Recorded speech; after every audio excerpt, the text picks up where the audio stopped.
Well, we are joined today here in Abu Dhabi with, well, we know who this man is. He hasn't changed a bit in 25 years, if I may say so. Edwin Moses, track and field legend. Welcome to Sportsvibe TV, and please first of all explain, why are we all here in Abu Dhabi? We're here in Abu Dhabi for the 11th edition of the Laureus World Sports Awards, where we honor the best in the world from every sport. And also we raise money for the Laureus World Sports Foundation. And you, of course, have a very specific and important role to play, don't you?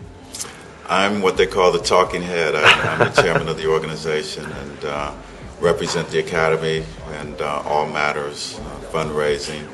And when the Academy is not able to be around, I talk about Laureus and what we do in our mission. Yeah, you take it very seriously, and it's very time-filling, isn't it? I mean, you've been involved pretty much from day one, haven't you? Been involved from the beginning, and it's a serious endeavor because we raise money to help kids around the world who will never have a chance to be a Nadia Comaneci or a Daley Thompson or a Mika Hakkinen. They will never have that opportunity.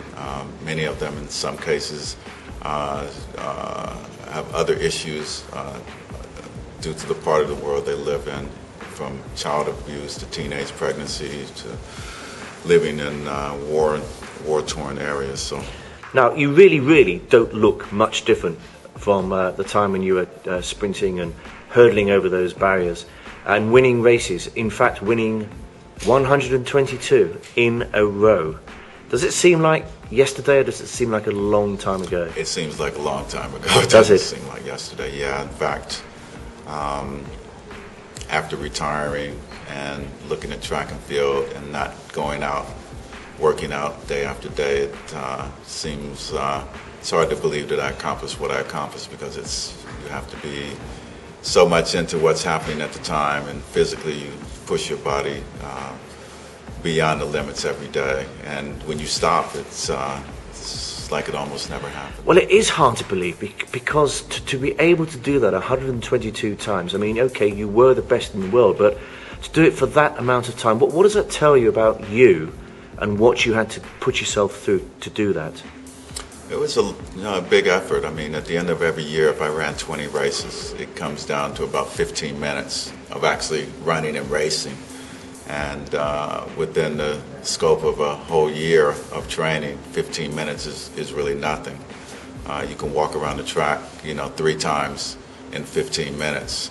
And so that part of it, the racing part of it, is, for me, the fleeting part of it. It's the part that everyone else focuses on. But for me, it's 8, 9, 10 months of training for 15 minutes of running, and that's what I remember the most. But there must have been an insatiable thirst, and sort of never accepting that's enough. At the end of the day, it's like any other job or profession. You get in what you put out. The only difference is that whatever you put in is measured, and if you're at the world-class level, everyone gets to see you do well or not do well. And other than that, it's just like every other occupation. It requires a lot of, you have to be the right body type, you have to do the right work, right amount of work. But in general, I can teach the average person how to run hurdles in probably 30 minutes. They probably will never be world-class, but I could come up with a training program to push them to be as good as they want, as good as they're going to be. Well, you're doing it for a long time. I mean, you're winning gold in 76, for goodness sake, and in 84. And who knows, if Moscow, if you've been there, not boycotted the games, possibly there as well. And you got a medal in 88. So that's a long period of time to be doing it at the highest level. Yeah, it is. And when I started, from one Olympics to the next, as a competitor and athlete, there's no guarantee you're going to be there. Or with the American system of making the trials, there's no guarantee that you're even going to make the team. So sometimes the trials were as tough as the actual Olympics. The trials were tougher in certain events than the Olympic Games, because you only have to compete against 3 of the best in the world at the Olympic Games. In most events, at the trials, if you were in my event in 88, or the 100 or the 200, you've got 6 of the top best guys in the world fighting for 3 spots.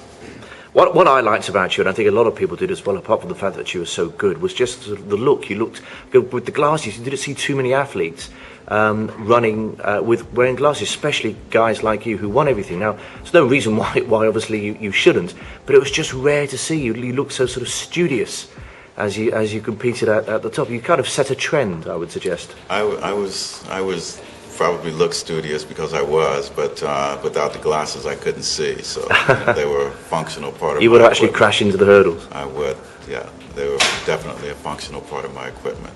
But I tried to wear glasses that people would like, and apparently, according to you, they look kind of cool. So Oh, they look cool, absolutely. People wearing glasses to look like you, even if their eyesight was fine.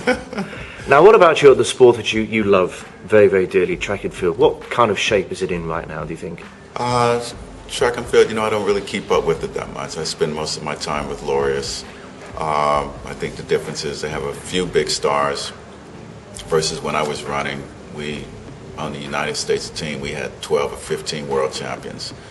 I think the personalities were much more obvious, and the fans were much more able to grasp onto the personalities when I was running. Well, there is one guy, isn't there, who's a personality, who's winning everything. He didn't last year, he was injured, wasn't he? Usain Bolt. Now, Tyson Gay, an American, beat him last year. That's probably good, isn't it, for track and field, if you get a proper bona fide rivalry? I think people were shocked that Usain lost the race last year, but those of us who do it professionally, we only know that you're only as good as your last race, and that no one is invincible, and that anyone is likely to get beat. Yeah. Good for the sport, though? It's very good for the sport. But is he good for the sport as well, do you think? His sort of his antics and you talked about charisma and character. Sure, yes, people like watching him. Yeah. People who have never or don't watch the sport will sit down and watch it. Well, finally, Edwin, because I know you've got a dash, the London Olympics next year, we Brits are getting very, very excited. Should we be? It's going to be an exciting event. The Olympics is always great. I think it's going to be a great year for the British Olympic team. Because you think so? The home team always does great. What causes it to happen, I think, is just the pressure, and the athletes are desperate to win. So every team that hosts the Olympic Games always does better. And the Americans, they'll be there or thereabouts, won't they? They'll be there. We always do well because we always want to win. Yeah, not too many great 400-meter hurdlers anymore. But then how do you follow an act like you, hey? What can I say?